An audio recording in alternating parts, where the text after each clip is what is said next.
Bagong setup ng Break It Down, napakaangas. Galit ni pistolero sa Taiwan nilahad na kung saan nagmula at Saki may pagsisi sa naging laban niya kay Yang Wan. Alamin natin ang mga yan, so tara. Mahigit 3 buwan na nga nang huling umere ang Break It Down ni Looney sa kadahilan ng nahack ang channel niya. Ngayon muling nag-post si Looney sa kanyang page at nag-announce na ito sa mga gusto daw magpapromote ng mga brands nila o magpa-feature sa Break It Down. Mag-email lang daw kay Looney. Ito na ang sign na baka sa mga susunod na araw ay may upload na ang Break It Down. Sa kabilang balita naman, Saki vs Yang Wan, isa sa mga pinag-usapang laban sa PSP dahil sa dinilit ang original na video na ito ng PSP dahil sa mga sinabi ni Saki patungkol kay Andrew E. At least makabuluhan yung kanta ng Moro Beats. Hindi puros hugot at labsungan. Tang ina yung mga kanta ni Andrew E, puros pangkantutan. Isipin mo, Moro Beats, mahal kong Pilipinas. Andrew E, binibirot siya. Bukod sa issue kay Andrew E, isa pa sa pinag-usapan sa laban na ito ay ang mainit na laban nila na muntik pa silang magpang-abot. Hindi mo iba, number 1 si Sinyo!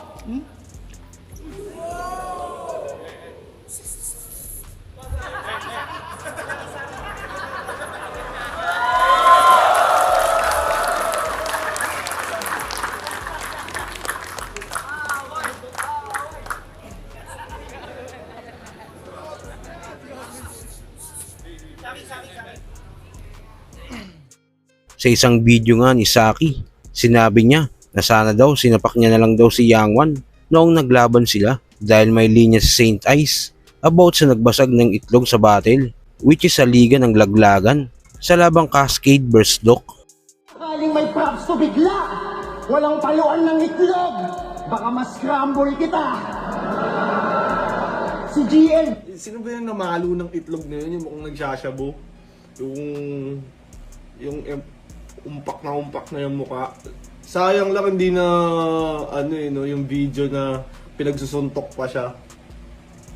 Siguro kung pinatulak ko si Yang Wan, ganun din, no? Dapat pala sinapak ko na lang para kahit pa paano. Di ba? Highlights forever. Zaki! Nanapak sa battle! Di ba? At sa uling balita, sa naging laban nga ni Pistolero kay Surgenio na nangyari sa Taiwan, sa round 3 nga ni Pistol, tila galit na galit ito. Pukin ang ina niyan. Alam mo yung feeling na bibigyan ka ng laban kaya naman maghahanda ka? Mapopospone, matutuloy ulit kaso yung init na wala na. Kaya kung sino ka man pukin ang ina ka, alam kong tuwan-tuwa ka. Pero ang tanong dyan dapat nga ba, kung yung mga taong walang progreso lang yung nagpupugay pag meron silang naaabala? Para to sa mga live sellers na gusto lang kumita kaya naman nagtitinda. Para sa mga OFW rappers na ginagamit ang sining sa paglabas ng iniinda. Para sa mga nawalan ng hanap buhay na di na dapat sabihin pa ganyang kadami yung pinerwisyo mong pukin ang inaka dahil lang sa nainggit ka.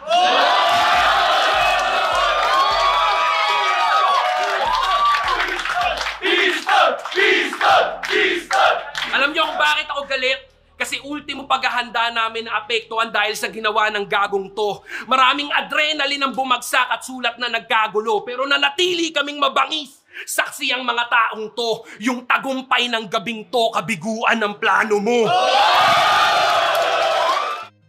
Ngayon nga sa podcast ni Crazy Mix, nag-guest niya ang isa sa bumuo ng balagbagan sa Taiwan na si MC Dudes. At dito nga pinaliwanag na nila kung saan ba nagmula ang galit na yon ni Pistolero.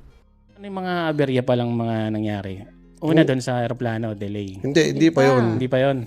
Yung unang aberya namin is dapat itong balagbagan na Sargo is makakancel. Nako?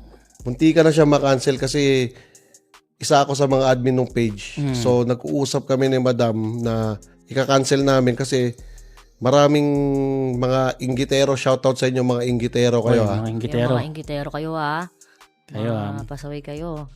Yun. So tuloy ko lang yung kwento ko. Maraming nagre-report sa mga OFW, sa mga live sellers na yung mga inggitero nga, nire-report nila. So most of it, muntika na kaming maapektuhan. Wait lang. Nire-report siya because? Ano bang bawal daw doon? Oo. Ang bawal kasi sa Taiwan is bawal ka talaga magkaroon ng second work. Okay. Aside dun sa trabaho na pinunta mo dun, dapat Bawal talaga. ng ramarket, ganun. So yung sa event naman namin, kaya naman kami nagpapa-event ng ganun, target lang namin is mapasaya yung bawat OFW kasi taga doon ako eh. Kumbaga sa yung hirap ng trabaho namin doon, kumbaga gusto ko silang pasahin kahit isang araw lang. Kaya kami nagkaroon ng tapos Ng event, no? isa pa, hilig ko rin kasi. Oo. Kumbaga kinamulatan ko yung mga ganyang event. So yun yung naisip namin way para makapagpasaya ng mga OFW. So nagkaroon siya ng pag-report ko na kuno na naiingit kay Madam Xiao Saan nire-report sa mga... sa mismong Taiwan labor. Oo. So yung Doon kami mga, nagka-problema. yung mga OFW na involved doon, yun yung target nila. Oo, at saka tawag dito. Yun din yung isa sa mga ulo ng ng balagbagan. Tina-target talaga nila yon. Kumbaga gusto talaga nilang pabagsakin. So hindi nyo matitinag yung isang ulo na yon. Matibay yun eh. Matibay yon. Kaya kang bilhin nun, be. Nako po. Tapos Ganyan talaga. pangalawang pangalawang naging problema is itong na-cancel. So may nag-advise sa amin na bakit kasi dapat ang kalaban talaga ng mga taga Pinas. No. Kami pa rin ng mga OFW. Oo. So anong nangyari, may isang taong nag-advise sa amin na bakit hindi nyo ituloy ang event? Tas Na sila na lang muna paglaban-labanin nyo na para ma-save nyo yung mga kapwa nyo OFW na kasi pagka once na lumitaw kami doon, possible na mapauwi kami. Lahat ng mga involved doon sa event na OFW. So ang ginawa ni Madam Xiao, talagang Puro mga taga-Pinas na lang naglaban. puro taga-Pinas na lang at laking pasalamat namin buong battle, lahat ng mga battle MCs ng pambalagbagan na ganun yung nangyari. So yung trabaho namin at saka yung mga trabaho nila hindi na maapektuhan.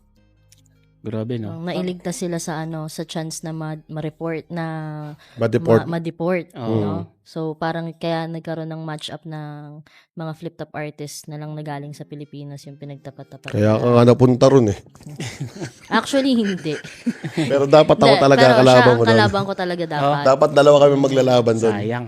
Siya dapat ang kalaban ko. Kaso nga. Tapos yung topic ko dapat sa battle namin na yon, yung pangalawang balik niya sa Taiwan. Kasi ano ko na yun, pangatlo ko na yung itong huli, pangatlo na yun. Yung pangalawang balik, yun yung nilagay niya sa round 2. Kasi may spit. Kung pwede nga lang ba, bakit bang hindi?